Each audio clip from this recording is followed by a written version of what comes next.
I parked over here by this. You're fine. Okay. Are you in the driveway here or up by the building, kind of? Okay, you're fine. Have you guys ready? All right, you like that? Good. Spell Eric and Thompson. Eric, E-R-I-C, Yeah. Thompson, T-H-O-M-P-S-O-N. Is that your real name? It is. Old man Thompson's kid? Yes, yes, as a matter of fact. How long He's have 80. you, I mean, give me the start. How'd you get interested in doing tricks and things like that? Started doing magic as a little kid, as every little boy wants to be a magician when he grows up. I was 8, 10 years old, kind of went away from it for a little while in the high school years, and then first year of college, had a friend who was a magician, kind of hooked up with him, and started doing magic at events on campus. It was so much fun. I just kept at it. Which college? Went to Kent State Trumbull and Youngstown State University. Okay. So what were those events like? Oh, they were cool. You know, everybody wants to be a part of it. Everybody wants to see what you're doing. How'd you do that? Yeah. Used it to pick up girls. And It worked with every girl except my wife, who didn't care how the trick was done. Apparently, she liked me for me.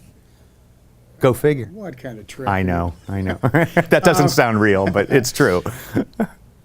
So what did you like about it? And when you were 8 years old, what was cool about it? Or did you have a magic set? Like, did you get the hat with the cards in it and all that stuff? Yeah, I got the little kit with the multicolored balls and the cups and the scarves and all that. It was a way to entertain friends, family. It was to be the center of attention, and everybody smiled. And it was cool. Who doesn't want to be surrounded by laughter? Right. Did you buy it for yourself, or was it a gift? No, it was a gift. My parents. They just thought. I think it was a birthday gift. It was either birthday or Christmas. Opened it up. It's kind of, most of that stuff is self-working. It's made for ages 5 and up. Mm-hmm. There's nothing in there that I could choke on, so it was yeah. Best gift ever? Well, it's lasted all these years. I turned professional 38 years ago, so yeah, I guess that's okay. That's an okay gift. Do you consider yourself a magician or a comedian? I am both. I am a comedian. My act is called The Comedy and Magic of Eric Thompson, and it's an equal amount of magic and comedy. There's a lot of laughter, lots of funny stories, with tricks in between. How did it evolve into that? You know, I was doing just comedy at comedy clubs in the early 80s when the comedy boom first happened, when HBO had a young comedian special, and every comedian got his own special. I started doing that in the early 80s, working at comedy clubs in Pittsburgh, Cleveland, Akron, and here in Warren and Youngstown. And when I realized that everybody was starting to do comedy, one of the comedians that I had opened for said, you know, it's too bad you don't play guitar or sing or something like that. And I said, well, I have some magic stuff. He said, oh, that would be cool, do that. He said, everybody tells jokes. Hardly anybody does jokes and magic. So I said, well, I could try that. And I did, and it worked great. The response was phenomenal. And the act just kept growing and building and growing and building until it was, now I can't do it without the tricks. Yeah. How big of a room have you done, or what was the biggest thing so far that you've accomplished? Performed in the Mahoning Valley Scrappers Stadium after a game, between the game and fireworks, and that was about 3,000 people. Did a show at a couple of large venues, opened for Engelbert Humperdinck. That was 2,500 people or so. So that was a big deal. Here he comes. Isn't it hard though, because magic's intimate. You got to be kind of close up for magic, and then if you're way far away, it kind of loses its.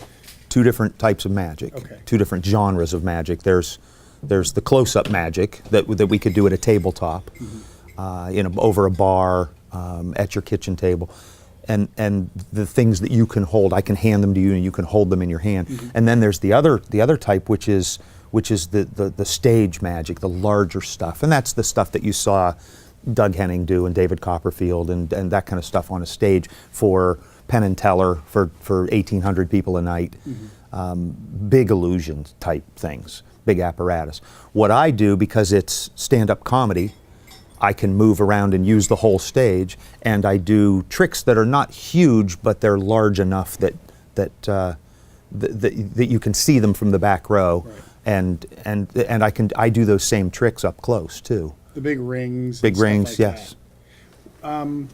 When people come up to you afterwards, Mm-hmm. do they say, "Oh, you're so funny," or "How did you do the trick"? I get that was great. How'd you do it? What's really cool is because it's comedy and magic. It's I don't take it very seriously, so therefore I don't put that out. So they don't take it very seriously.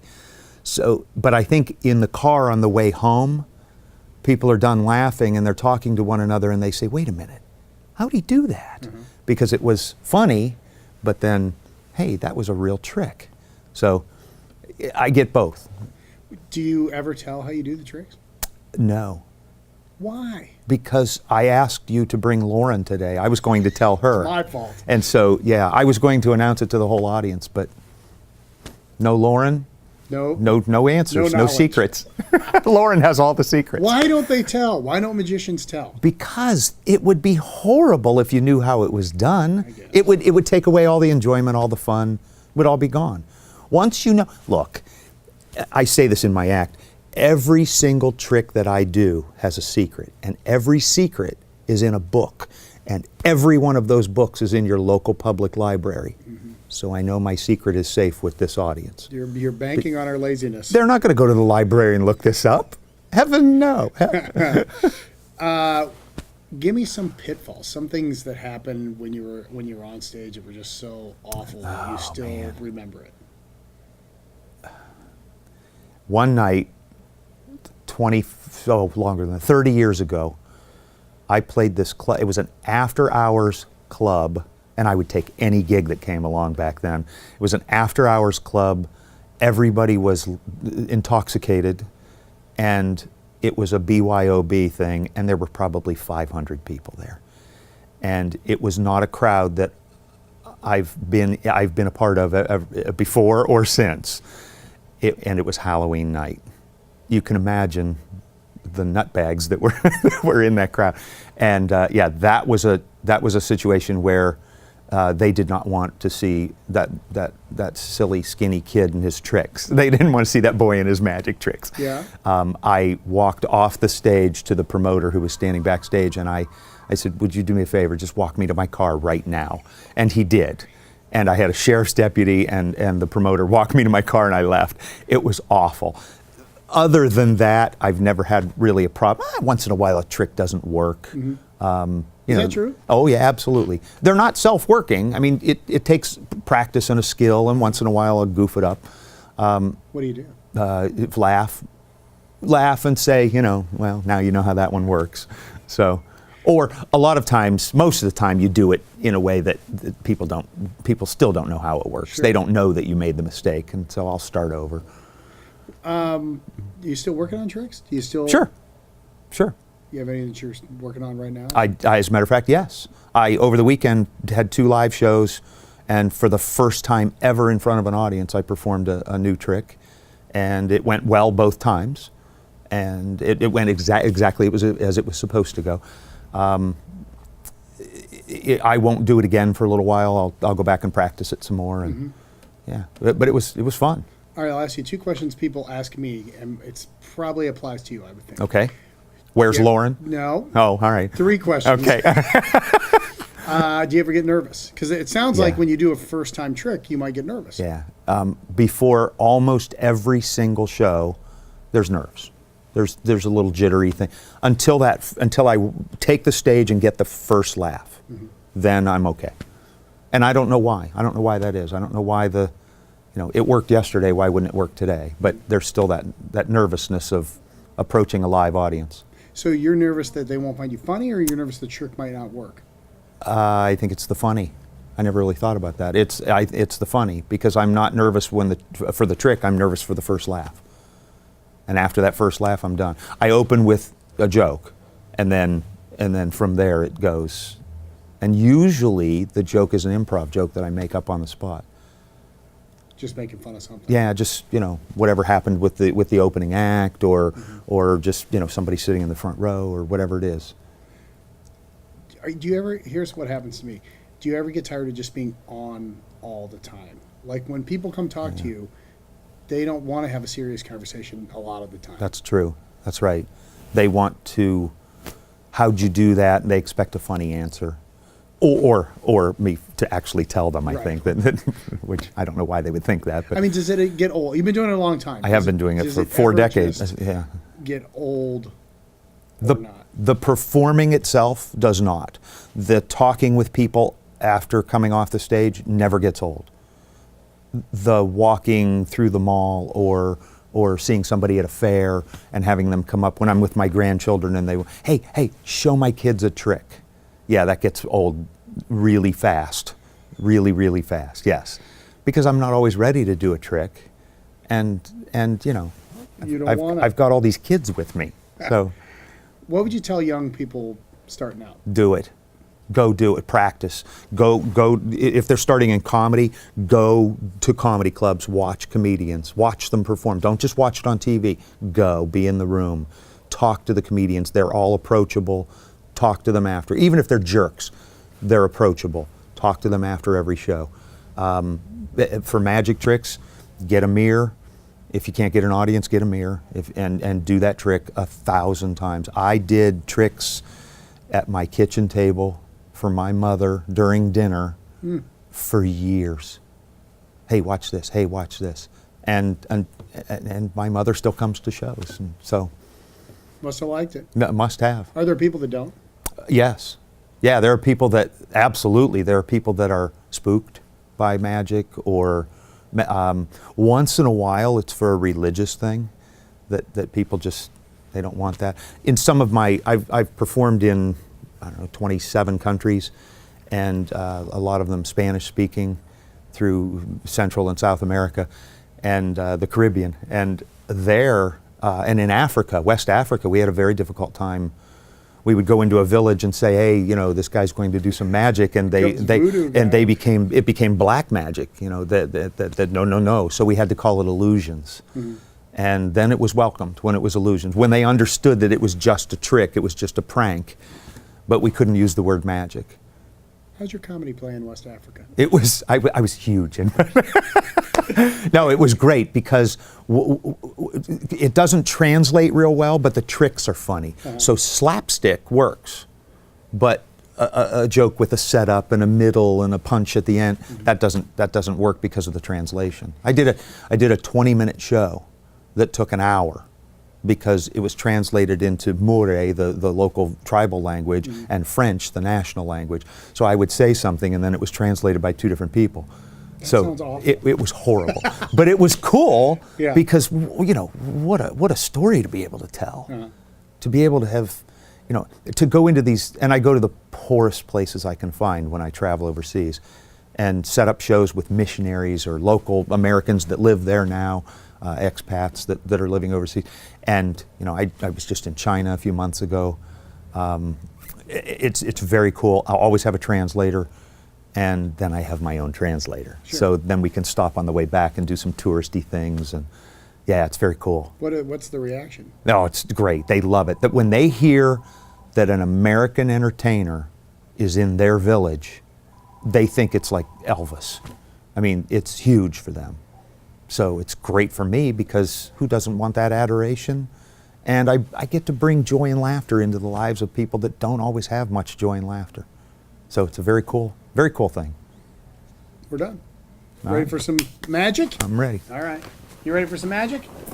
We may have to do things a couple of times. In television, you go in thinking that you're going to be one way, and then it takes a while to develop your own style. Oh, yeah. Like you think, I want to be like that, yep. But you end up just being yourself. How long does it take for an Do you want to ask that as part of this? I'll just talk to you right now. And all right. They're rolling.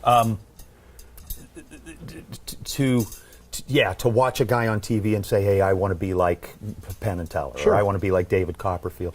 And then you go out on stage and you can't do that. You have to be yourself. You can't be... How long does it take? Oh, it's still developing. Really? Sure. We, as we age, we change. I think your personality changes a little bit too. I'm getting more angry. Well, yeah, that comes with age, I Like think, curmudgeon. too. Yeah. All right, here we go. All right. These are Chinese linking rings.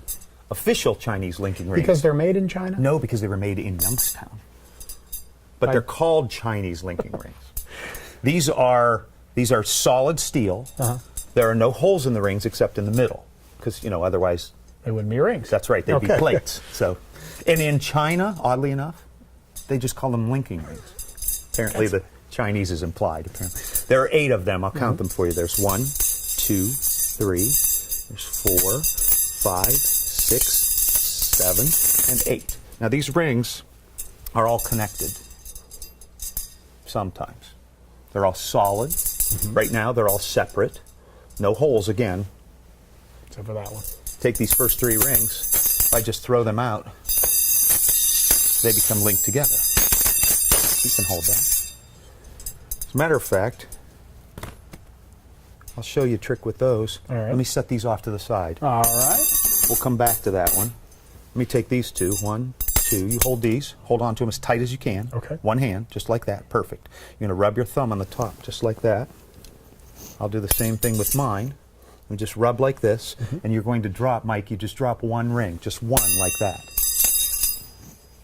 It's that easy. I'm a natural. You're perfect. To get them apart, it's very simple. Okay. You just take 1 ring in each hand, just like this. Get them up together like this. Rub, blow, twist, and pull. And they come right apart. Let me do it again. Go ahead. All right. Pull them like this. One in each hand. Rub, blow, twist, pull. Did I do it wrong? It's not as easy as it looks, I guess. These are defective. They're defective. These rings are defective. When I did these 3 rings at the beginning, it was 3 rings connected. Now, see, it's 4. 4 rings connected. Watch the bottom ring. Maybe you can figure this part out. Watch close. See if you can figure it out. Okay. Watch the bottom. This is very difficult, and I'm only pretty good at it. So maybe I'll goof it up and you'll figure it out. Come on. Watch real close. Watch the bottom ring. Yes. As it magically, mysteriously becomes the top ring. How do you do that? It's in the library. You can look it up in the library. We'll do it the hard way for the non-believers. Okay. Watch the top ring as it becomes the bottom ring the hard way. Where then it comes off. Now we're getting mad. Do people get mad? That's the age. That's That's the age. The anger thing. Yeah. That's what it is. So it's just 8 rings. It's 8 solid steel rings, and it's all kinds of fun. I love it. That's fantastic. They're $49.99 For all 8? What each? A set? They're No, no. $500. Yeah. No, but the secret's $1,000. You keep the rings. You just want the Nah, secret. I like the.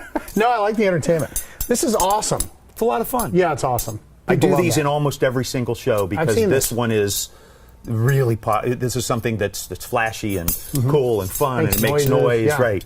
Everybody likes it. I love In it. every country I go to, everybody likes it. It's their favorite. Even China, Even China. hometown. All right. So those are yours. These are mine. Here are the I others. got some more. Okay. Are we good? Does he need to do anything close up with his hands in the same idea to match cut or? We can. I was afraid it would reveal any secrets if we're too close. That's kind of you. Did you see anything? I think we're okay. I'm pretty close. Do you want to do? You know the biggest concern with sleight of hand stuff on TV is that people DVR and Sure. slow-mo and, I would. I've done it myself. Did you see the guy on the America's Yeah. Got Talent guy? Yeah, he's Which amazing. act did you see? I've seen them all. I'd watch them and then watch them again on YouTube. Pretty good for a kid. Oh no, I'm talking about that Chinese guy. That That's what I Shin mean. Lim. Yeah. I mean, he's man, a young guy. He's only been doing this for like 7 years. Is that right? Yeah. Did you ever see the guy? Do you know what I'm talking about? He was, He just won the $1 million. He was a concert pianist and Yeah. got carpal tunnel. Right. Couldn't and play. they said you can't play piano like You that one or anymore. the other, and he Can't took do the both. magic. He said I'll do magic. Because why? Chicks, Right. He needed it. girls. Yeah. Magicians are horny. What? You heard it here first. That's why Lawrence. Right. Yeah, all right. That's That probably makes- better. Now it makes sense. What? Is that good? What do you I want think that's something good. for me? No, Okay. this is All great. right, cool. I mean, I make 3.5 minutes out of that. All Easy. right. All right. I think you could make longer than that. Oh. You know, you've got 2 people that wanted to see this.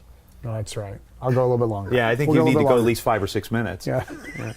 All right, so the next gig. Actually, there's more people here that actually true. give a crap about me. When's this show run? 2 weeks from yesterday, 13 days from now. Yeah. which is the what? And because she teaches, you know, she gets a 3-day weekend or 4-day weekend every month, and 3 months off in the summer. She goes to Chicago and works on. She's been on stage at Second City, Oh, good for her. Improv, but she's killing. She's doing great. So it's Have you cut back? no, I mean, would you like to do more? I don't know about more, but I'm doing 80 some dates a year, and being here 6 days a week. That seems like a lot. That That's is why a I'm lot. asking. That is a lot. It's too, you know, the perfect example was this past weekend. All day was this TED Talk thing, and then I left there early to go to Boardman to do a show at my comedy club, at the grand opening of our comedy club in Boardman. So, yeah. They would go through every year, every other year, and just spray them. Right. And so I had a furniture guy in Gerard needed carpet for his bedroom. They and look a I lot said, hey, better I'll than tell you those what. things anyway. And I did a ton of research, and that's what they look like on opening day. And Usurp somebody's appointment? Okay. no. And I told him when he got here, I said, I can't control when people walk in, so Yeah, if somebody you comes never in, know. I'm sorry. But yeah, it Get was, them out. it was all kind of fun. But now the rest of the afternoon is appointments and measurements. EricThompsonMagic.com? Yep. Is that right? Yeah. Okay.